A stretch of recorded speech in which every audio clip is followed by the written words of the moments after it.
दोस्तों स्वागत है आपके अपने YouTube channel target civil services में। तो दोस्तों आज है 13 जून। 13 जून से जितने भी करंट अफेयर्स के क्वेश्चन बनेंगे सारे क्वेश्चन को इस वीडियो लेक्चर में हम डिस्कस करने वाले। तो सबसे पहले हम देख लेते जो कल क्वेश्चन आपसे पूछा था। तो क्वेश्चन था दोस्तों कि जून 2021 को भारतीय वायुसेना के उप प्रमुख के रूप में किसे नियुक्त किया गया है। तो ये नियुक्त किया है एयर मार्शल विवेक राम चौधरी को। यहाँ पे करेक्ट आंसर क्या हो जाएगा, ऑप्शन 1। और आप देख सकते हो दोस्तों ये है विवेक राम चौधरी। तो याद रखना है दोस्तों कि जो भारतीय वायुसेना है उसके उप प्रमुख के रूप में विवेक राम चौधरी को नियुक्त किया गया है। अब यहाँ पे बात कर लेते हैं दोस्तों भारतीय वायुसेना की, मतलब इंडियन एयरफोर्स की, जिसकी स्थापना 8 अक्टूबर 1932 को की गई थी। इसलिए प्रत्येक वर्ष 8 अक्टूबर को भारतीय वायुसेना दिवस के रूप में मनाया जाता है। अगर इसके मुख्यालय की बात करें तो ये नई दिल्ली में स्थित है और वायुसेना के जो अध्यक्ष है वो कौन है, air chief marshal RKS Bhadauria. ये भी आपको याद रखना है। अब दोस्तों स्टार्ट करते हैं कल के क्वेश्चन का रिवीजन। तो पहला क्वेश्चन है कि हाल ही में फरारी ने अपनी कंपनी का नया CEO किसे नियुक्त किया है। तो ये नियुक्त किया है दोस्तों बेनेडेटा विग्ना को। यहाँ पे करेक्ट आंसर क्या हो जाएगा, ऑप्शन 3। और दोस्तों अभी तक आपने हमारे वीडियो लेक्चर को लाइक नहीं किया तो लाइक कर दे, शेयर कर दे। अगर आप इस चैनल पर नए हो तो इसे सब्सक्राइब भी जरूर कर ले। अगला क्वेश्चन है दोस्तों कि 11-12 जून 2021 को शुरू हुआ यूरो 2020 टूर्नामेंट का जो संबंध है वो किस खेल से है। तो इसका जो संबंध है दोस्तों वो है फुटबॉल से। यहाँ पे करेक्ट आंसर हो जाएगा ऑप्शन 4। चलते हैं नेक्स्ट क्वेश्चन की ओर। तो क्वेश्चन था कि कौन सा भारतीय गांव कोविड-19 के खिलाफ अपनी सभी वयस्क आबादी का टीकाकरण करने वाला भारत का पहला गांव बन गया है। तो ये कौन सा बन गया है दोस्तों, ये बन गया है व्यान गांव, जो कि जम्मू कश्मीर में स्थित है। तो यहाँ पे राइट आंसर क्या हो जाएगा, ऑप्शन 4। तो नेक्स्ट क्वेश्चन है दोस्तों कि India wind energy market outlook report 2021 को किसने जारी किया है। तो इस रिपोर्ट को जारी किया है ग्लोबल विंड एनर्जी काउंसिल ने। तो यहाँ पे करेक्ट आंसर हो जाएगा ऑप्शन 4। नेक्स्ट क्वेश्चन है बंधन बैंक के फिर से MD और CEO कौन बने हैं। तो ये कौन बन गए दोस्तों, चंद्रशेखर घोष। यहाँ पे करेक्ट आंसर हो जाएगा ऑप्शन 2। अगला क्वेश्चन है कि 47वें G7 शिखर सम्मेलन 2021 का जो आयोजन है वो किस देश में किया गया है। तो इसका आयोजन किया है दोस्तों ब्रिटेन में। तो यहाँ पे करेक्ट आंसर हो जाएगा ऑप्शन 3। चलते हैं नेक्स्ट क्वेश्चन की ओर। तो हाल ही में किस देश की सरकार ने ट्विटर को प्रतिबंधित करके कू ऐप आधिकारिक अकाउंट बनाया है। तो कू ऐप का जो ऑफिशियल अकाउंट बनाया है दोस्तों वो है नाइजीरिया ने। यहाँ पे करेक्ट आंसर हो जाएगा ऑप्शन 3। नेक्स्ट क्वेश्चन है कि किस कंपनी ने स्फूर्ति प्रिया को भारत में शिकायत अधिकारी नियुक्त किया है। तो ये नियुक्त किया है दोस्तों फेसबुक ने। यहाँ पे राइट आंसर हो जाना चाहिए ऑप्शन 1। और दोस्तों यहाँ पे मैं आपको बता दूं कि आज दोपहर 12 बजे हम टेलीग्राम चैनल पर एक मॉक टेस्ट करने वाले हैं जिसमें 25 क्वेश्चन होंगे और इसकी लिंक आपको करेक्ट 12 बजे मिल जाएगी। कहाँ पर, टेलीग्राम चैनल पर। तो याद रखिएगा इसमें पार्टिसिपेट जरूर करना। और ये मॉक टेस्ट के ऐसे सेलेक्टेड क्वेश्चन हैं जो कि आने वाले कॉम्पिटिटिव एग्जाम के लिए बहुत ही इंपॉर्टेंट होने वाले। अब चलते हैं दोस्तों नेक्स्ट क्वेश्चन की ओर। तो महेश कुमार जैन को कितने वर्ष के लिए फिर से RBI का डिप्टी गवर्नर नियुक्त किया है। तो इन्हें किया है दोस्तों 2 वर्ष के लिए। तो यहाँ पे करेक्ट आंसर हो जाएगा ऑप्शन 2। और आज रिवीजन का लास्ट क्वेश्चन है कि 26 से 6 जून 2021 तक आयोजित UK एशियन फिल्म फेस्टिवल में किसे बेस्ट एक्टर का अवार्ड दिया गया है। तो ये दिया गया है दोस्तों तिलोत्तमा सोम को। यहाँ पे राइट आंसर हो जाएगा ऑप्शन 3। और दोस्तों अभी तक आपने वीडियो लेक्चर को लाइक नहीं किया तो लाइक कर दे, शेयर कर दे और कमेंट करके जरूर बताएं कि आपको ये वीडियो लेक्चर कैसा लग रहा है और आपको हमारी मेहनत कैसी लग रही है। अब स्टार्ट करते हैं दोस्तों आज के करंट अफेयर्स। तो पहला क्वेश्चन है आपके लिए कि हाल ही में भारत के किस मंत्रालय ने नमस्ते योग ऐप को लॉन्च किया है। तो इस ऐप को लॉन्च किया है आयुष मंत्रालय ने। राइट आंसर हो जाएगा दोस्तों ऑप्शन 2। और दोस्तों यहाँ पे आपको पता होना चाहिए कि जो आयुष मंत्रालय है ये अभी किसके पास है। तो ये किरण रिजिजू के पास है, ये आपको याद रखना है। और दोस्तों यहाँ पर हम बात करें नमस्ते योगा ऐप की, तो इसको जनता के लिए एक सूचना मंच के रूप में डिजाइन किया गया है और इसे योग के बारे में जागरूकता बढ़ाने और इसे बड़े समुदाय के लिए सुलभ बनाने के उद्देश्य से शुरू किया गया था। तो याद रखना है आपको कि जो नमस्ते योग ऐप है इसे आयुष मंत्रालय द्वारा लॉन्च किया गया है। यहाँ पे दोस्तों हम बात करें, योग की बात हो रही है तो यहाँ पे हम बात कर लेते हैं अंतर्राष्ट्रीय योग दिवस, जो कि हर साल 21 जून को मनाया जाता है। और यहाँ पे मैं आपको बता देता हूँ वर्ष 2021 में जो अंतर्राष्ट्रीय योग दिवस है उसकी थीम क्या रहने वाली है। तो ये रहने वाली है yoga at home and yoga with family. ये इस वर्ष की थीम रहने वाली है। ये है दोस्तों किरण रिजिजू, जिनके पास वर्तमान में खेल मंत्रालय और आयुष मंत्रालय का अतिरिक्त प्रभार भी है। अब चलते हैं दोस्तों नेक्स्ट क्वेश्चन की ओर।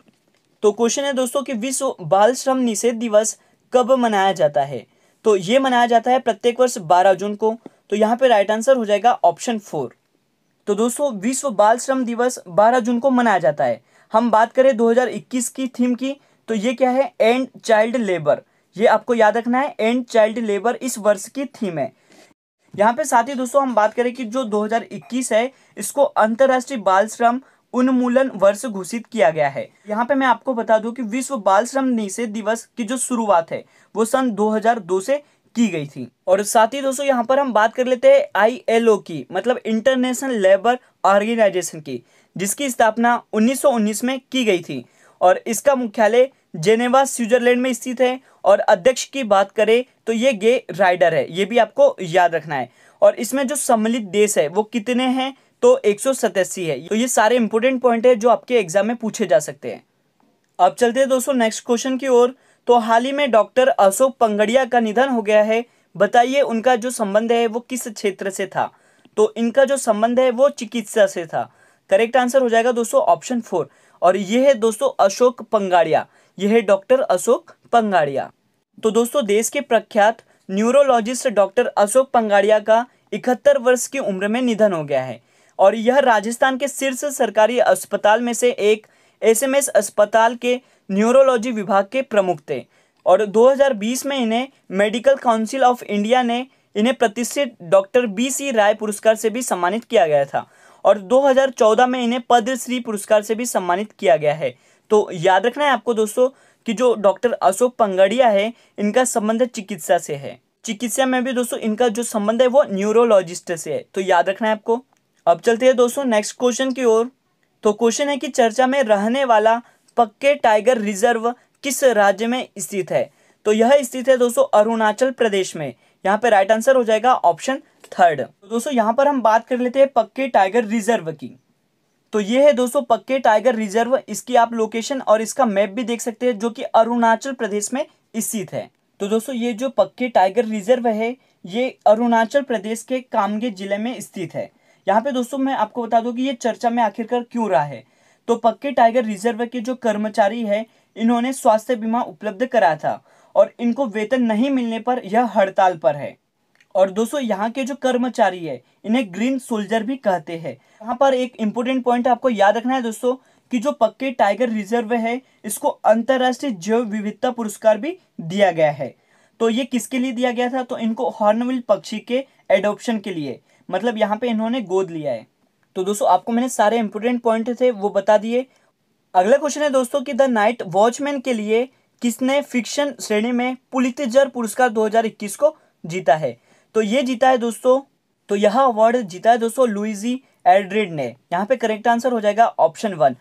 और ये है दोस्तों लुइजी एल्ड्रिक, और इन्होंने द नाइट वॉचमैन के लिए यह पुरस्कार जीता है। और यहाँ पे सबसे पहले हम दोस्तों बात कर लेते हैं पुलित्जर पुरस्कार 2021 के अन्य प्रमुख विजेता की। तो फीचर फोटोग्राफी श्रेणी में एमिलियो मोरेनाटी को यह अवार्ड दिया गया है। और नॉन फिक्शन श्रेणी में बात करें तो ये डेविड जुकिनी को, इंटरनेशनल रिपोर्टिंग श्रेणी में मेघा राजगोपालन, ये दोस्तों भारतीय है, और एलिसन किलिंग और क्रिस्टो बुसेक को यह अवार्ड दिया गया है।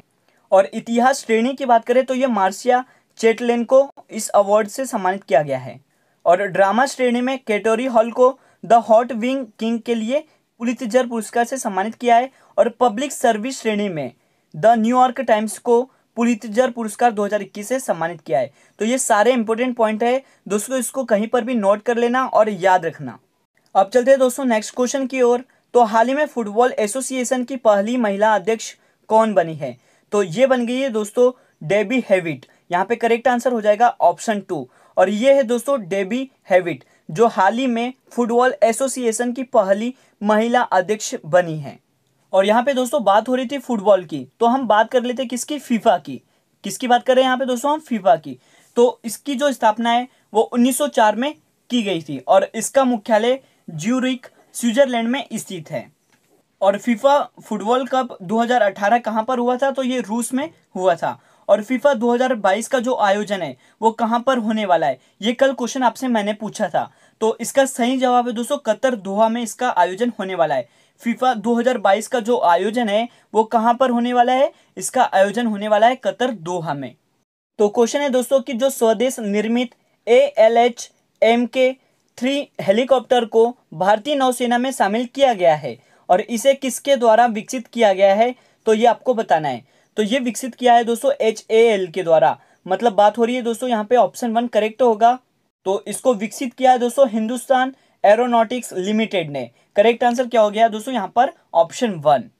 तो दोस्तों यहाँ पे जो Mk3 ALH है, ALH का यहाँ पे मतलब है एडवांस लाइट हेलीकॉप्टर्स। यह भारत का एक स्वदेशी हेलीकॉप्टर है और इसका निर्माण सरकारी कंपनी हिंदुस्तान एरोनॉटिक्स लिमिटेड मतलब HAL ने किया है।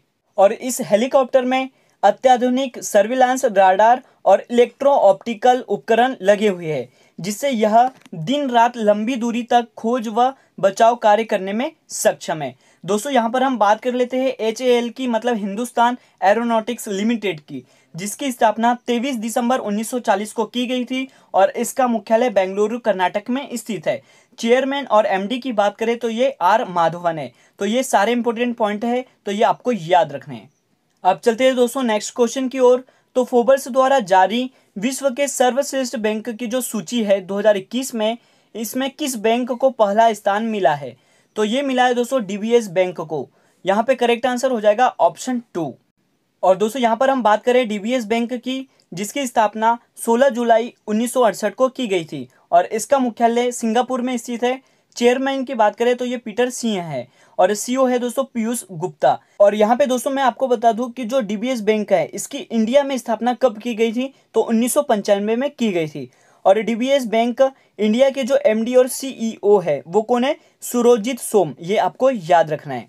तो आपके लिए अगला क्वेश्चन है दोस्तों कि विश्व बैंक ने वित्त वर्ष 2021-22 में भारत की GDP वृद्धि दर कितने प्रतिशत रहने का अनुमान लगाया है, तो ये अनुमान लगाया दोस्तों 8.3% रहने का। करेक्ट आंसर हो जाएगा यहाँ पे ऑप्शन 3। तो यहाँ पे दोस्तों बात हो रही है GDP की, मतलब ग्रोस डोमेस्टिक प्रोडक्ट की। तो किसी निश्चित चालू वर्ष में किसी राष्ट्र द्वारा उत्पादित समस्त वस्तुओं व सेवाओं के लिए कुल मूल्य को सकल घरेलू उत्पाद मतलब GDP कहते हैं। दोस्तों यहाँ पे मैं बता दूं कि जो विश्व बैंक है इन्होंने 2021-22 में भारत की जो GDP है उसका अनुमान लगाया दोस्तों 8.3 रहने का और 2022-23 में 7.5% रहने का अनुमान लगाया है। तो यहाँ पे दोस्तों बात हो रही है विश्व बैंक की, मतलब वर्ल्ड बैंक की, जिसकी स्थापना जुलाई 1944 को की गई थी और इसका मुख्यालय वाशिंगटन DC में स्थित है और अध्यक्ष डेविड माल्पस है। तो याद रखना है आपको, ये सारे इंपोर्टेंट पॉइंट है। और आज का लास्ट क्वेश्चन है कि हाल ही में किस देश के पूर्व प्रधानमंत्री खुरेल सुख ने राष्ट्रपति का चुनाव जीता है, तो इन्होंने जीता है दोस्तों मंगोलिया का। यहाँ पे करेक्ट आंसर हो जाएगा ऑप्शन 3। तो ये है दोस्तों उखना खुरेल सुख, जो कि मंगोलिया के राष्ट्रपति बन चुके हैं। और दोस्तों ये है हमारा देश भारत और ये है मंगोलिया। और यहाँ पर हम बात करें मंगोलिया की राजधानी की, तो ये उलान बटोर है। और मंगोलिया की जो मुद्रा है वो है दोस्तों मंगोलियाई तोगरोग, ये आपको याद रखना है। और आज का जो क्वेश्चन ऑफ द डे है आपके लिए दोस्तों कि जो नेशनल डिजास्टर मैनेजमेंट अथॉरिटी है मतलब NDMA, यह कहाँ पर स्थित है, इसका मुख्यालय कहाँ पर स्थित है, इसका सही जवाब आपको कमेंट सेक्शन में देना है। और साथ ही दोस्तों आपको बताना है कि जो नेशनल डिजास्टर मैनेजमेंट अथॉरिटी है इसके अध्यक्ष कौन होते हैं और वर्तमान में इसके अध्यक्ष कौन है। तो दोस्तों आज का वीडियो लेक्चर यहीं पर एंड होता है। अगर ये वीडियो लेक्चर आपको अच्छा लगा हो तो इसे लाइक करें, शेयर करें। अगर आप इस चैनल पर नए हो तो इसे सब्सक्राइब भी जरूर करें। Thank you so much guys for watching this video.